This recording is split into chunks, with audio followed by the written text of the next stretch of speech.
तौल शरीफ से 55 दिन पहले एक ऐसा वाक़या पेश आया जिसको कि तारीख़ में वाक़या असहाब फ़ील के नाम से जाना जाता है। इस वाक़ये की तफ़सील कुछ इस तरह से है कि हुआ कुछ यूँ था कि शाही हबशा की तरफ से यमन का गवर्नर अब्रहा था। अब्रहा ने एक शहर सना में एक कलीसा तैयार करवाया और उसके बाद शाही हबशा को ख़त लिखा कि मैंने आपके लिए एक शानदार और बेनज़ीर कलीसा तैयार करवाया है। मैं कोशिश कर रहा हूँ कि आइंदा से अरब के लोग खाना काबा का तवाफ़ करने की बजाय इस कलीसे का तवाफ़ करें। इस बात की खबर जब बनी कनाना में से एक शख्स को मिली तो वो आग बगूला हो गया और उसने गुस्से में आकर कलीसा को ढा दिया। इस कलीसा के ढाने की खबर जब अब्रहा को पहुंची तो वो आग बगूला हो गया और उसने गुस्से में कसम खाई कि मैं जब तक खाना काबा की ईंट से ईंट ना बजा दूं मैं आराम से नहीं बैठूंगा। इस गर्ज से वो अपने हाथियों का लश्कर लेकर हमला करने के लिए खाना काबा की तरफ रवाना हो गया और वहां से तकरीबन मक्का से 2 मील के फासले पे जा उतरा और एक सरदार को हुक्म दिया कि अहले मक्का में छेड़छाड़ शुरू कर दो। इस छेड़छाड़ में से एक ये भी था कि उन्होंने कुछ लोगों के मवेशी हाँक लिए जिनमें से 100-200 ऊँट और कुछ बकरियां भी थीं। इस बात की खबर जब हज़रत अब्दुल मुत्तलिब को पहुंची तो वो अब्रहा के पास पहुंचे, जिस पर अब्रहा ने उनका बहुत ही वालिहाना इस्तकबाल किया और फिर अर्ज़ की कि जी अब्दुल मुत्तलिब आप क्या चाहते हैं। अब्रहा ने अब्दुल मुत्तलिब से पूछा। इस बात पर अब्दुल मुत्तलिब ने उसे कहा कि मुझे मेरे ऊँट वापस कर दो। इस बात पे अब्रहा बहुत ही हैरान हुआ और उसने कहा तुम्हें ऊँटों को तो ख्याल है, लेकिन मैं खाना काबा जो तुम्हारा और तुम्हारे आबा अजदाद का दीन है और जिसे मैं ढाने आया हूँ उसका तुमने नाम तक नहीं लिया। अब्दुल मुत्तलिब ने कहा मैं ऊँटों का मालिक हूँ और खाना काबा का मालिक वो है और वो अपने घर को खुद बचाएगा। अब्रहा खाना काबा मुझसे नहीं बच सकता। अब्दुल मुत्तलिब ने कहा फिर तुम जानो और वो जाने। इस गुफ्तगू के बाद अब्दुल मुत्तलिब अपने ऊँट लेकर वापस आ गया और कुरैश से कहने लगा कि शहर मक्का से निकल जाओ और खुद पहाड़ों के दरों में पनाह ले लो। ये कहकर वो कुछ आदमियों के लेकर खाना काबा में गया। उसके दरवाजे को पकड़कर उसने कुछ इस तरह की दुआ की। इस बात पे उन्होंने दुआ की कि ए अल्लाह, बंदा अपने घर को बचाता है, तू भी अपना घर बचा। ऐसा ना हो कि कल को इनकी सलीब और इनकी तदबीर तेरी तदबीर पर गालिब आ जाएं और अगर तू हमारे किबले को इन पर छोड़ने लगा है तो हुक्म कर जो तू चाहता है।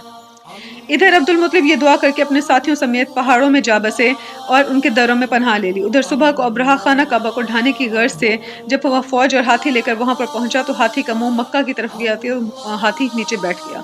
100 किस्म की मार पीट करने के बावजूद हाथी अपनी जगह से ना उठा। जब उसको मुखालिफ सिमत में उठाया गया तो हाथी फटाफट उठ के दौड़ने लगे। इसके बाद अल्लाह ताला ने समंदर से अबाबिलों के गौल भेजे जिनके मुंह में एक एक कंकरी और उनके पंजों में एक एक कंकरी मौजूद थी। ये गौल यकदम से आए और उन्होंने इस लश्कर के ऊपर हमला कर दिया, जिसकी वजह से हर तरफ कंकरियों की बारिश शुरू हो गई और जिस पे भी वो कंकरी गिरती और उसको लगती वो मौके पे ही हलाक हो जाता, चाहे वो इंसान हो या उनके लश्कर का कोई जानवर। ये सब कुछ देखकर अब्रहा का लश्कर जो है वहां से भाग निकला और अल्लाह ताला ने अपना घर दुश्मन से बचा लिया और सूरह फील के नाजिल करने का मकसद इस वाक़ये की तरफ इशारा करना है। किस्सा असहाब फील में 2 तरह से हज़रत मोहम्मद सल्लल्लाहु अलैहि वसल्लम के करामात का जिक्र आया है और ज़ाहिर होती हैं। एक तो ये कि अगर असहाब फील गालिब आ जाते तो वो हज़रत मोहम्मद सल्लल्लाहु अलैहि वसल्लम की कौम को कैद कर लेते और अपना गुलाम बना लेते। इस तरह अल्लाह ताला ने असहाब फील को सबको ख़त्म कर दिया। दूसरा ये कि अपने हबीब हज़रत मोहम्मद सल्लल्लाहु अलैहि वसल्लम के हमल और तफूलियत की हालत में असीरी और ग़ुलामी का धब्बा नहीं लगाना चाहते थे और वो धब्बा ना लगे, इसीलिए उन्होंने असहाब फ़ील को ख़ात्मा किया। और ये इसके साथ साथ अहम बात ये थी कि वो क्योंकि नसरानी थे और किसी नसरानी को जो है वो इस्लाम के ऊपर ज़्यादा नसारी को इस्लाम के ऊपर ज़्यादा फ़ौक़ियत हासिल नहीं है, तो इस्लाम को गालिब लाने के लिए भी ये करना बहुत ज़्यादा ज़रूरी था। इस तरह से अल्लाह ताला ने हज़रत मोहम्मद सल्लल्लाहु अलैहि वसल्लम के दीन की हुर्मत को कायम रखने के लिए कुरैश को जो है वो फतह हासिल की और बुत परस्ती का खात्मा करने की तरफ इशारा बख्शा। इसी के बाद बैतुल्लाह की ताज़ीम में इसी के हज और इसी की तरफ नमाज का हुक्म भी हज़रत पाक सल्लल्लाहु अलैहि वसल्लम को हुआ, जो कि इसकी बशारत करता था कि अल्लाह ताला ने किस तरह से अपने घर की हिफाजत की थी और उसके बाद तमाम तर कौमों को تا قیامت اس گھر کے آگے ہی تعظیم کرنے کا اور جھکنے کا حکم دیا گیا، اس کے علاوہ اور کوئی ایسی جگہ نہیں ہے جہاں کوئی جھکے یا اس کو سجدہ کرے۔ سجدہ صرف خدا کی ذات کو جائز ہے اور اس کے گھر کی حد تک جائز ہے۔ اس کے بعد 55 دن بعد جب طول شریف کا ٹائم آیا تو حضرت آمنہ کی حمل شریف کو پورے 9 مہینے ہو گئے، تو حضرت محمد صلی اللہ علیہ وسلم 12 ربیع الاول کو دوشنبہ کے دن فجر کے وقت کہ ابھی بعض ستارے آسمان پر نظر آ رہے تھے تو وہ پیدا ہوئے۔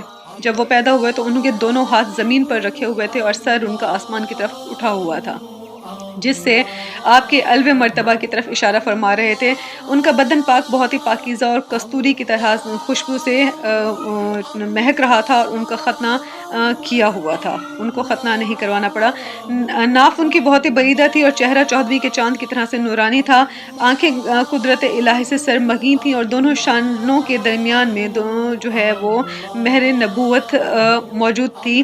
آپ کی والدہ نے آپ کے دادا حضرت عبدالمطلب کو یہ خوشخبری پہنچائی۔ جس وقت کہ وہ خانہ کعبہ کا طواف کر رہے تھے تو وہ فوراً گھر پہنچے اور انہوں نے حضرت محمد صلی اللہ علیہ وسلم کو بوسہ دیا اور بہت پیار کرنے کے بعد خانہ کعبہ لے گئے اور وہاں پہ جھک کر انہوں نے اللہ تعالیٰ کو سجدہ بھی کیا اور ان کا شکر بجا لائے، اور اس کے بعد انہوں نے اپنے تہ دل سے حضرت محمد صلی اللہ علیہ وسلم کے لیے دعا کی اور اللہ تعالیٰ سے اس عظیم نعمت عظمیٰ کا شکریہ ادا کیا۔ آپ کے چچا ابو طالب کی لونڈی صوبیہ نے جب یہ خبر ابو لہب کو دی تو خوشی میں آ کر ابو لہب نے اپنے اس لونڈی کو آزاد کر دیا۔ حضرت محمد صلی اللہ علیہ وسلم جس مہینے میں پیدا ہوئے تھے اس کا نام تو ربی تھا ہی، مگر وہ موسم بھی ربی کا ہی تھا، اس لیے ربی کے موسم کو زیادہ اہمیت دی جاتی ہے۔ اور عبداللہب کی موت کے 1 سال بعد جب حضرت عباس نے خواب میں دیکھا کہ ابو لہب بہت ہی برے حالت میں تھا اور ان سے پوچھا گیا کہ تمہیں کیا ملا، تو عبداللہب نے کہا تمہارے بعد مجھے کچھ آرام نہیں ملا سوائے اس کے کہ صوبیہ کو آزاد کرنے کے، اور اس کے بدلے میں مجھے اتنا پانی مل جاتا ہے کہ جسے میں پی لیتا ہوں۔ اس حدیث کا مطلب کچھ اس طرح سے ہے کہ اس میں ابو لہب بتا رہا ہے کہ میرے دنیا میں کیے گئے تمام تر اعمال جو ہیں وہ ضائع ہو گئے سوائے اس ایک عمل کے کہ جو میں نے حضرت محمد صلی اللہ علیہ وسلم کی ولادت کے وقت اپنی لونڈی صوبیہ کو آزاد کر دیا تھا، اور اس ایک عمل کا ہی فائدہ مجھے باقی رہ گیا۔ اور اس ایک عمل کی وجہ سے ان کو کیا ملتا تھا، اس ایک عمل کے صدقے ہر دوشنبہ کو اباہ و سبابہ کے درمیانی مغاق کی مقدار میں مجھے پانی مل جاتا ہے، جسے میں انگلیوں سے چوس لیتا ہوں اور عذاب میں تھوڑی سی کمی ہو جاتی ہے، اور یہ حضور پاک صلی اللہ علیہ وسلم کے خصوصیات سے ہے، ورنہ کوئی کافر کا کوئی عمل بھی کبھی اس کو فائدہ نہیں دے سکتا نہ دے